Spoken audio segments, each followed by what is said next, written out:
தியானம்ங்கிற சொல்கிறோம் பார்த்தீங்களா, தியானம்ங்கிறது வேற ஒன்றும் இல்லைங்க, எண்ணமற்ற நிலை. இதுதான் உயர்ந்த நிலை தியானம். ஹாஸ்ய யோகம்னு சொல்லுவாங்க. ஹாஸ்ய யோகம்னா வேற ஒன்றுமே இல்லைங்க, சிரிப்புங்க. பாருங்க, எண்ணமற்ற நிலைனா எப்படிங்க? கண்டிப்பாக நீங்கள் அனுபவிச்சிருக்கிறீங்க. இந்த எண்ணமற்ற நிலையை பாருங்களேன். நீங்களே மனசு விட்டு நீங்கள் சிரிக்கிறீங்க, சிரிக்கும் போது ஏதாவது எண்ணங்கள் வருதாங்க? நீங்கள் மனசு விட்டு சிரிக்கிறீங்க பார்த்தீங்களா, ஏதாவது தாட்ஸ் வருமாங்க மேடம்? இவ்வளோதாங்க மேடம். இதுதான் இந்த நிலை தான் தியான நிலை.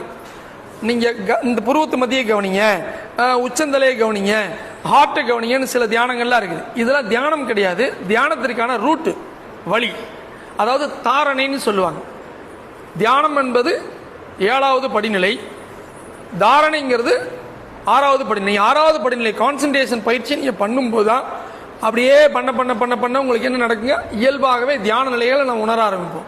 அந்த எண்ணமற்ற நிலை. நீ அதே மாதிரி வார்த்தைகளற்ற வார்த்தைகளை வேகமாக உளறி பாருங்க, கண்ணை மூடிட்டு கண்டபடி உளர்றதுங்க. இந்த பயிற்சி பண்ணீங்க அப்படின்னா மைண்டு ஃப்ரீ ஆயிருங்க.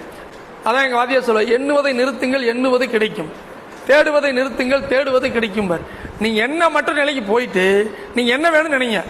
இதுதான் அவங்க சொல்றாங்க.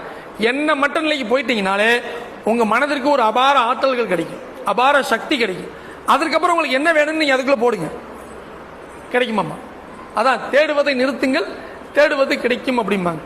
நாம அந்த நிலையை, எண்ணமற்ற நிலையை நாம பக்தி மார்க்கத்திலேயோ அது மாதிரி ஞான மார்க்கத்திலேயோ நாம நிறைய பிராக்டிஸ் பண்ணீங்கனாலே போதும். அதற்கப்புறம் நாம இறைவன்கிட்ட கேட்கும்போது ஆட்டோமேட்டிக் கிடைக்கும்.